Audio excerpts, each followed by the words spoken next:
Welcome back, it's Chris from the Hagon Factory. So I've just picked up the 350 Velocette Hagon from the old man. He's been helping me out a bit. He's had it this week while I've been at work just to run a few cables.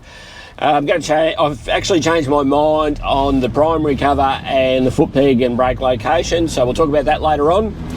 Don't forget, on the 24th of March, we've got the Lanelli swap meet held by the Bendigo Motorcycle Club. You've all seen the video. If you haven't, go back and have a look. The best motorcycle-only swap meet in Australia.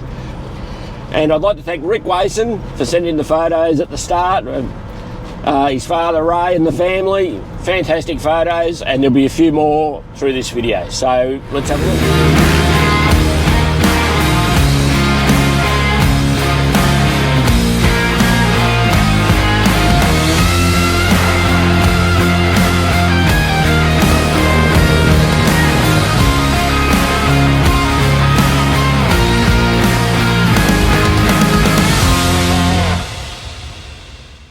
Righto, so we're back onto the 350 Velo build, which seems to be never ending. We've been working on it now for 12 months. The last week or so it's been at the old man's. He's run a few cables and stuff on it while I was at work to give me a bit of a hand. It still needs the back brake setup, so going to change the back brake, the primary cover and the way the back brake works. So we'll get into that in a minute. But bit of history on this bike. Came from Sean Feast. That's as far back as I can sort of find out who owned it. Then it went to John Goodfellow and then to us.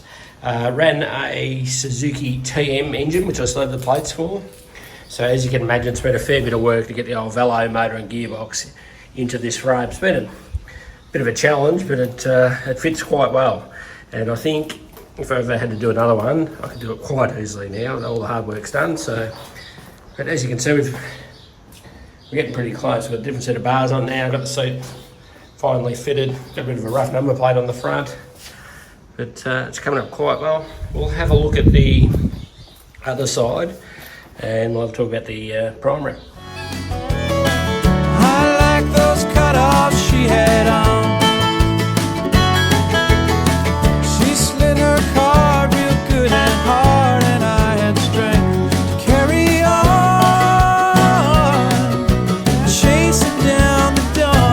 Little bit of highway shining in the dew, little bit of summertime sitting next. So this is the original style peg and brake that was on it. Runs just a cable back to the rear, as you can see. But with the way this is all set up, it's really tight and I'm just not happy with it. So what I'm planning to do is run a cable up to the bars. We're going to put another lever up there, run a cable all the way back down to the rear, and I'm going to put a peg up the front here instead, and then that way I can run a better primary on it and I can run a better cover over this. This is a bit of an issue with the front sprocket on the outside, so we'll have a look at that. I've got some aluminium to make this up, so let's get into it. Righto, so the original plan was to use this. I hammered this out a while ago, you would have seen it, and put over here and then the brake up here and then another cover over the sprocket. It's getting a bit busy, nothing clears. I think it's just a bit of a mess. So I've had another think about it. As I said earlier, we're going to run a foot peg off here, get rid of all that, run a cable all the way up. I've got a pivot assist lever coming, which will help with the back brake. And I've got some aluminium angle, a length of that, which I'm going to cut piece out of the side so we can curl it around here, back in, and put a piece of plate in the middle of it. So I think that'll work much better. I think it'll be neater, be easier to fit up, and less problems later on, hopefully, because these things vibrate to bits sometimes. So we better get on with it. Righto, success. I think we've trimmed this out at a bit of angle, just roughly. I think it's going to work. So we need to make a couple of measurements here. Sort of move it around a bit, make sure the chains aren't going to hit on it too much, and I think that'll be pretty good, I reckon. I think that's sitting on the chain. Might take a little piece out of it there, which will raise that bit up, I think. So we'll just have a look at that now. Just the nick out of there.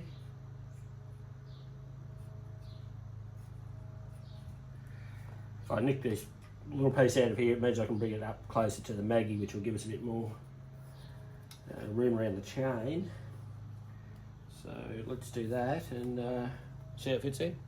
Right, so we've just got a bit of a nick there to clear that casting. We'll clean that up later. But we'll see how it fits in. So it gives us plenty of room there. Goes up to the Maggie. Excellent. Righto, so now we can have a think about where we want to shorten it off to. I think we should, I'm not 100% sure actually. We might start about here. I think. We'll come back on a bit of an angle and we'll do the same out here, I'd say. So, let's have a look. Drop of rain is on the street. I check the sky out of the corner of my eye. I see her smiling at her feet. It's just a bit of a rough fit of the primary cover that we're starting to make today. It's got good coverage. I think it'll end up being a lot neater than the original one that I made. Then knock a few sharp edges off it and cut another piece of aluminium plate to go in the centre. And then we'll start on the cover for the sprocket. Right, hey, while I've got both the bikes out of the shed, both the Velos, I thought I'd just have a bit of a look and explain some of the differences we got here. So, because a couple of people have asked why we'd build another Velo. Two reasons. We've got a lot of parts, probably got more parts than the Velo Club. And Dad's a bit of an expert on these things, so at the moment we're going to stick to what we know. So instead of spending a lot more money chasing other engines and stuff, we thought we'd use what we got first. And we are slowly getting through them, but we've still got a few there. So anyway, this is the 500, as you've all seen before. It's got the Albion gearbox with the Hagon conversion back to a 3-speed. Now this is a grass track bike. So it is a completely different frame to the 350, which is a sand racer. So this frame here, standard down tube at the front, but then it has another tube down on the rear in between the gearbox and the engine. Now on the sand racer, standard diamond at the front there, but at the rear it bends back. So still running a 19 rear and a 23 front. It's got the Velocette gearbox though, which Alan built, the old man. It's a fantastic looking bike, but it's, I'd say, to be about 100mm shorter in the wheelbase as well. The 500 seems a lot lower to the ground as well. Doesn't seem to have as much clearance, but the cases look a fair bit bigger as well. So magnificent bike. Now, it's coming up fantastic, but can't wait to get it out on the track and have a ride with Ian McLeod on his 350 Velo. Should be good. I had no business, I said, is this where you buy the gasoline? Yeah. Might you have an ATM machine? Little sip of Coca-Cola. She sidled over to my side. She said, my honey, ain't no money here to keep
so blue, baby little boy.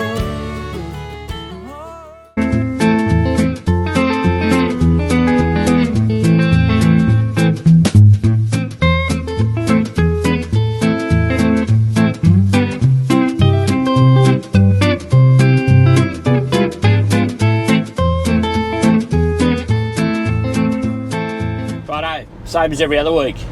If you like what you see, like, subscribe, tell your friends, tell everybody. Let's bring Hagon's back.